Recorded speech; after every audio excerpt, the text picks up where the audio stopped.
Žurnalas Savaitė. Viskas, kas svarbu, įdomu ir naudinga. Paulinė premium skalbikliai ir minkštikliai. Apsigaubk aromatu, kuris įkvepia.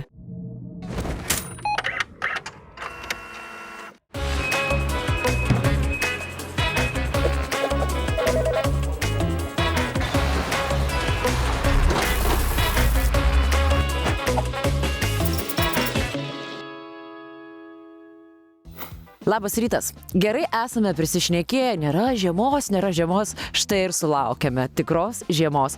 Norisi dabar šienelio, penelio ir mėgelio, tarsi meška užmigti iki tikro pavasario. Bet ne, mes dirbame, nes dirbti yra gerai ir čia laida Noriu dirbti. Pradėkime nuo pirmo mito. Ar iš tikrųjų viskas teisinga yra kriminaliniuose serialuose? Ar taip viskas vyksta ir gyvenime? Jūs nepatikėsite, mes šiandieną praversime autopsijos duris. Teismo medicina atsirado prieš kelis šimtmečius, kai gydytojai pirmą kartą pradėjo aiškintis teismuose, kas nutiko kūnui ir kaip įvyko mirtis. Dar 1231 metais įstatymai leido tirti mirusiuosius, kad bylos, kurios anksčiau atrodė neišsprendžiamos, galėtų būti ištirtos. Įdomu tai, kad jau tada nuodus galėjo aptikti chemijos metodais. O kūno pokyčiai padėdavo nustatyti, kiek laiko žmogus buvo miręs. 20 amžiuje teismo medicina tapo oficialia specialybe. O ekspertai tyria ne tik mirties priežastis, bet ir nusikaltimų įrankius, balistiką, DNR, dantis, odos pėdsakus ir net drabužių likučius, kurie gali atskleisti, kur ir kada įvyko įvykis. Dažnai kriminaliniuose serialuose, tokiuose kaip CSI Miamis, gali pasirodyti, kad šis darbas ekrane parodo visą tiesą. Tačiau realybėje teismo medicina yra kur kas intelektualiai įdomesnė, moksliškai gilesnė ir prasmingesnė, nei telpa į televizijos scenarijus ir greitus sprendimus per kelias minutes. Pristatome pirmąjį herojų, kuris pabandys paneigti šį mitą ir parodyti, kaip šis darbas iš tikrųjų atrodo kasdienybėje. Esu Dalius Banionis, Valstybinės teismo medicinos tarnybos Kauno skyriaus teismo medicinos gydytojas ekspertas. Aš tai nieko blogo nepamatysiu. Ne, jūs nieko blogo nepamatysit, drąsiai galite užeiti, jau tokiu metu. Ir čia kažkas nors yra? Yra, taip yra. Bet mes gal nežiūrėsim šitų dalykų. Man čia pinėti iš to, kad atidaryti. Kaip sakot, pinėti atidaryti? Pažiūrėti. Tai šaldytuvą tuščią aš galiu jums parodyti, jeigu jūs norite tuščią šaldytuvą. O jeigu netuščią?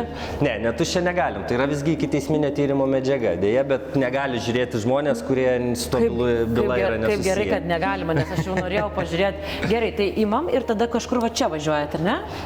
Taip. Tai čia jūs dabar matote tiesiog skylę, bet jisai atvažiuoja, reiškia, ant specialaus metalinio paruošto, ar ne, tokio dar staliuko papildomo, kuris čia įvažiuoja ir po to lygiai taip pat išvažiuoja. Tai čia tiesiog matote vietą, kur subėga viską.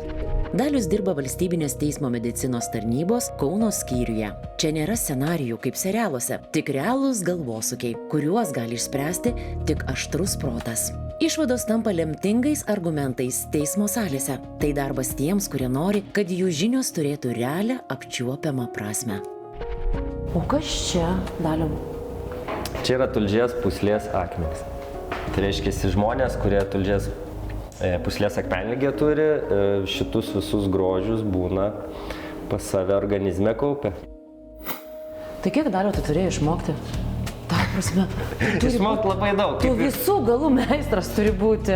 Galima sakyti taip, viską turime suprasti bent jau kažkokiam kontekste. Tikrai nesame geresni už kiekvienos specialybės specialistą, bet taip, mes turime labai daug apriepti, kaip ir šeimos gydytojai, kaip ir mes. Nuo A iki Z turime žinoti dalykų. Pristatome dar vieną mūsų mito herojų. Sveiki, esu Valdemaras Sveckevičius, Valstybinės teismo medicinos tarnybos vadovas.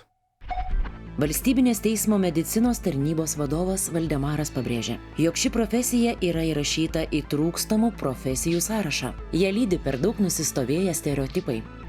Mūsų pagrindinis tikslas keisti tos stereotipus, kad visgi tas darbas yra toks visai niūrus ir orientuotas į vieną tikslą, galbūt į mirties liudijimų išdavimą. Iš tikrųjų, taip, daug čia visko.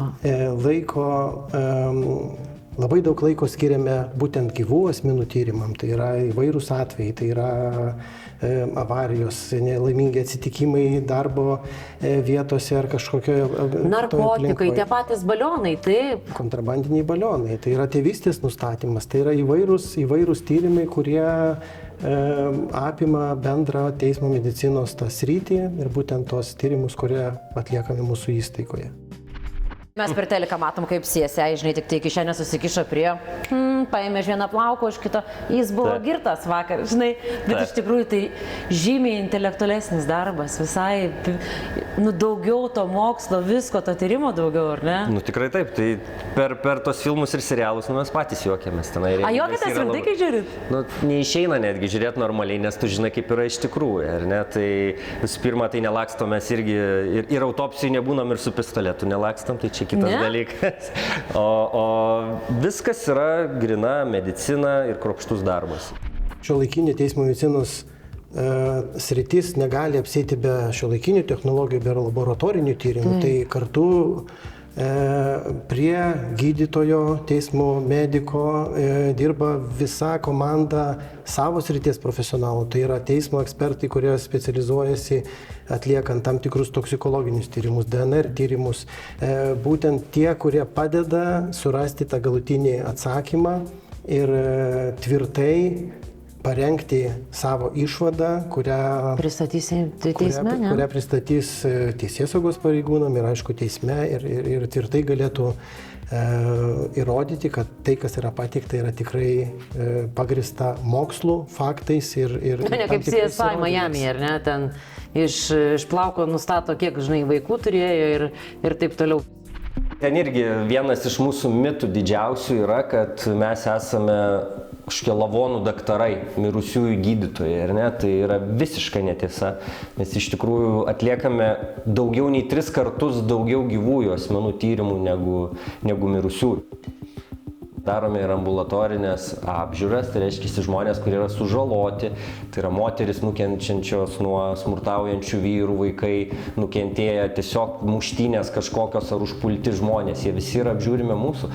Tai reiškia, mes diagnozuojam sužalojimus, bandom nustatyti mechanizmus, jų laiką, tai mes labai daug dirbome su gyvaisiais, tai vat ir norisi tą irgi pranešti žmonėm ir studentam, kai jie ateina irgi nustemba, kad ai, tai jūs čia ne tik skrodžiat, ne tik autopsijas atliekat.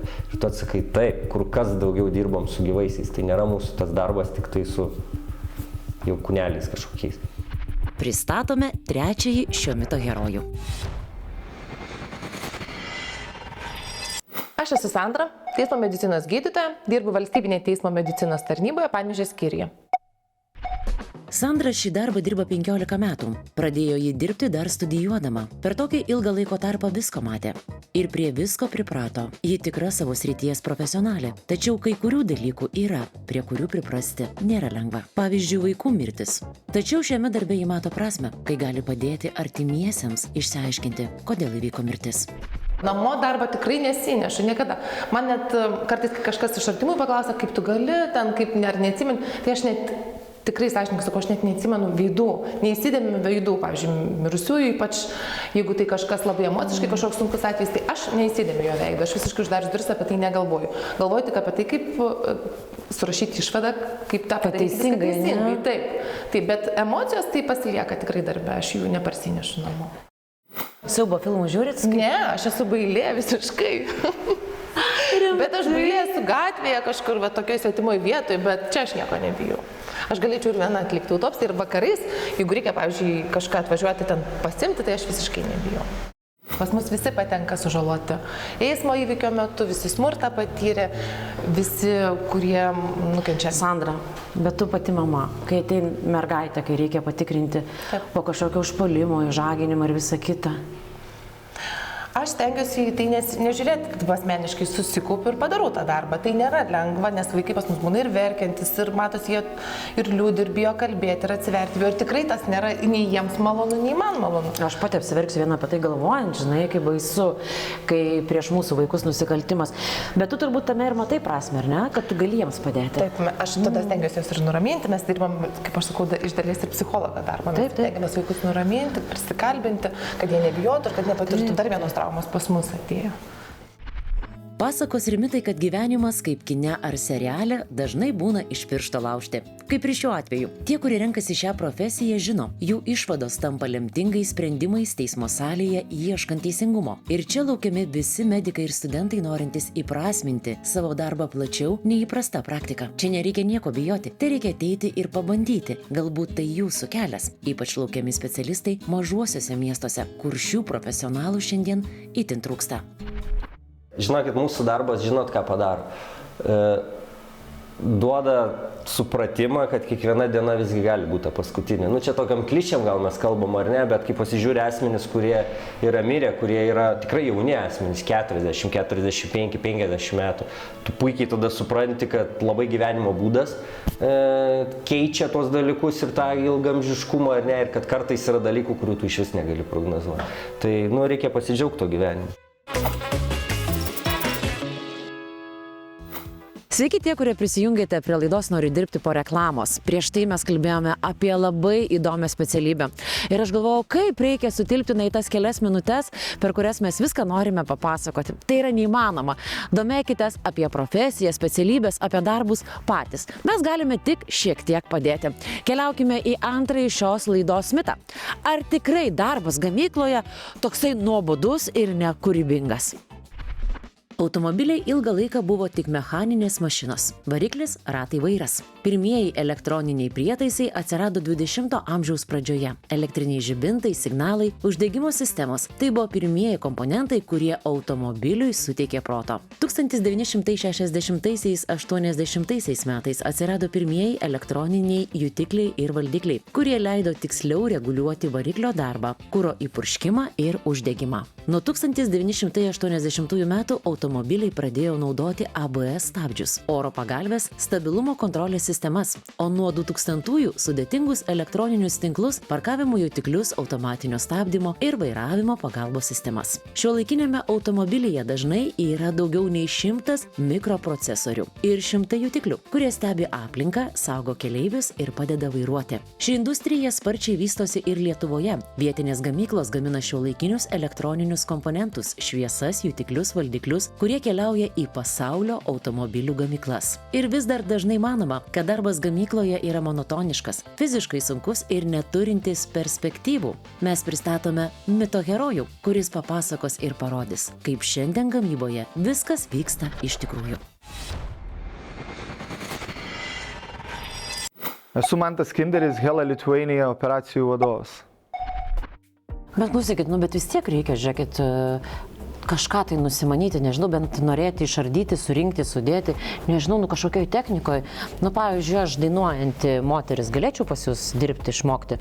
Nes man atrodo, aš neįmatė, aš 2+2 tik tai žinau vienintelį dalyką. Jau reikėtų šaknį ištraukti, man jau nebeišeitų, žinok. Iš tikrųjų, tikrai galima, nes svarbiausia, ko reikia kiekvienam darbuotojui, tai yra noro mokytis, noro išmokti.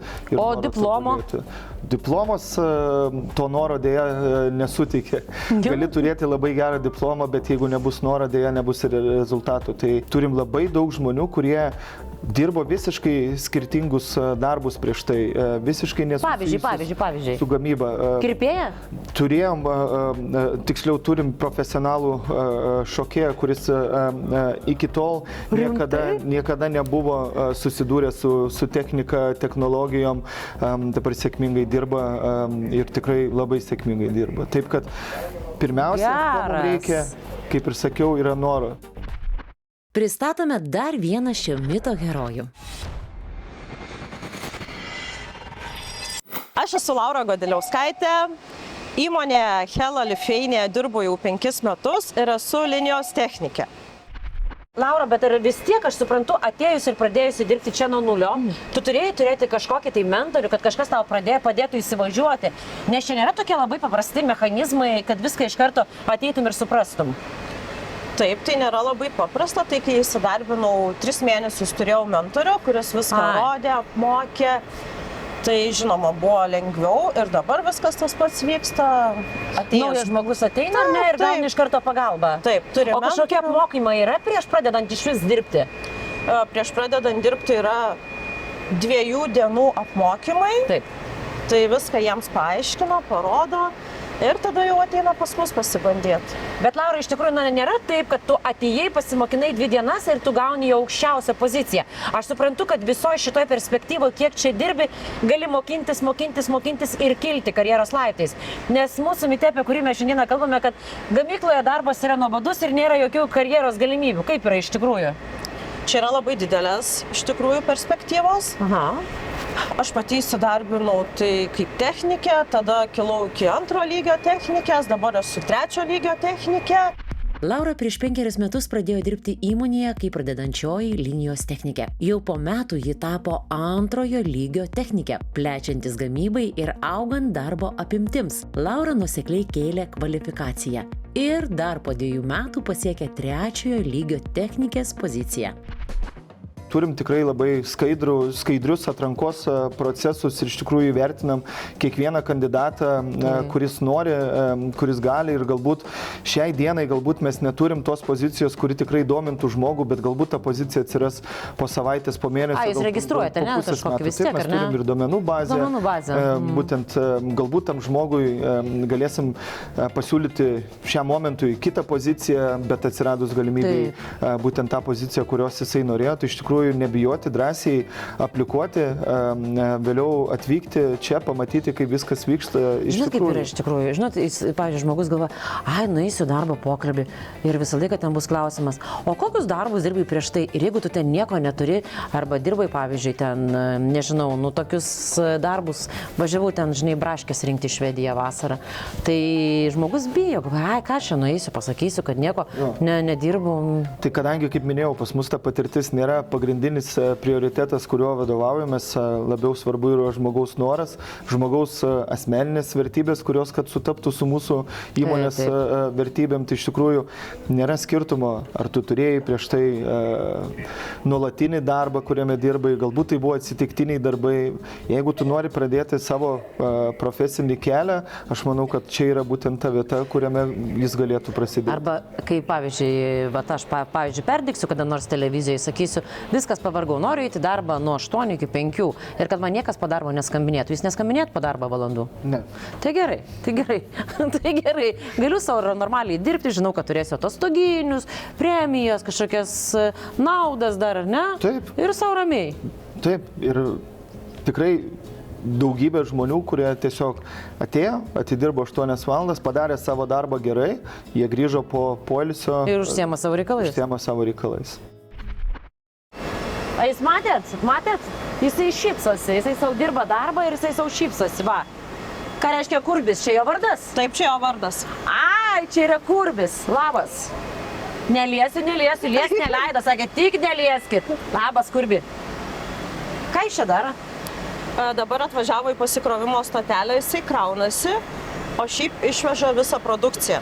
Atveža, ko reikia. Bet čia yra tos linijos, ar ne, iš kurių negalima išeiti. Kodėl negalima iš jų išeiti? Atėjus svečiams. Negalima išeiti dėl to, kad čia važinėja robotukai, kurie gali kliudyti. Tai va šitas Kurbis, ar ne? Kad tiesiog Kurbių nepakenktumėm, ne? Bet Laura, kokios pas jūsų griežtos taisyklės, ar ne? Tvarka visur turi būti. Taip. Tvarka. Aš net negaliu prieiti, matote, aš negaliu, kadangi nesu užsidėjusi saugių batų. Negalim, ar ne? Taip. Ir nėra čia ko pašaliniams vaikščioti. Yra komercinės paslaptis. Saugumas, tvarka šitoje įmonėje pirmoje vietoje. Hella Lithuania – tarptautinė automobilių technologijų įmonė. Specializuojasi pažangiuose apšvietimo sprendimuose, elektronikoje ir vairuotojo pagalbos sistemose. Laura, ar yra įmanoma, pavyzdžiui, studentui, ar ne, ateiti pas jūs į praktiką, pasimokinti, galbūt netgi praktikos metu mokate kokį tai vieną kitą pinigėlį? Taip, praktikantų visada laukia įmonė ir jiems moka. Mokamas, netgi tas vadinamas basicas yra? Taip. Geras, super, mėlėjai, praktika, jeigu norite išmokti, plus dar norite šiek tiek užsidirbti. Tai aš nieko neskatinu, patys pagalvokite, nes tos vietos skaičius yra labai ribotas. Kiek? 10, kokia 11? Sakykime 10. Kažkur apie 10 vietų. Bet, pavyzdžiui, jeigu labai daug ambicijų turintis inžinierius norėtų pas jūs dirbti, jūs priima tokius ambicingus kūrėjus, mokslininkus? mes turim nemažai žmonių, inžinierių, kurie turi labai daug ambicijų ir jas geba toj kasdieniai veikloje realizuoti. Turim labai daug sėkmės istorijų, kada jie tapo dar geresniais inžinieriais. Turim istorijų, kada jie suprato, kad inžinierinis kelias galbūt ne tiek iki galo įdomus, jie labiau suka save link lyderystės ir tapo vadovų komandos dalimi. Iš tikrųjų, aš savęs niekada nepriskyriau prie inžinierių, šiaip aš iš prigimties toks projektų žmogus, bet jo, aš čia iš tikrųjų pradėjau kaip projektų vadovas ir... Sėkmės istorija, štai jums ir sėkmės istorija. Automobilių rinkoje niekada nebus monotonijos, nes technologijos, dizainas ir vairuotojų poreikiai nuolat keičiasi, nuo pažangių apšvietimo sprendimų iki išmaniosios elektronikos. Būtent inovacijos užtikrina, kad ši rinka visada išliks dinamiška ir gyva. Nes mes turim spėti su rinka tiek, kad kada jau automobilis pagamintas su šitom technologijom, mes apie jas kalbėjom 3-4 metai prieš tai. Vadinasi, tas visas ciklas, jisai prasideda gerokai anksčiau, tai tos monotonijos, manau, kad tikrai negali būti. Akivaizdu, jog mitas yra paneigtas. Dėkojame savo draugams. CV Online – tai ne tik darbo skelbimų portalas, bet ir stiprus personalo paieškos, atrankos ir įvertinimo paslaugų teikėjas, kuris stengiasi būti geriausiu partneriu darbdaviams, ieškantiems darbo ir darbuotojams.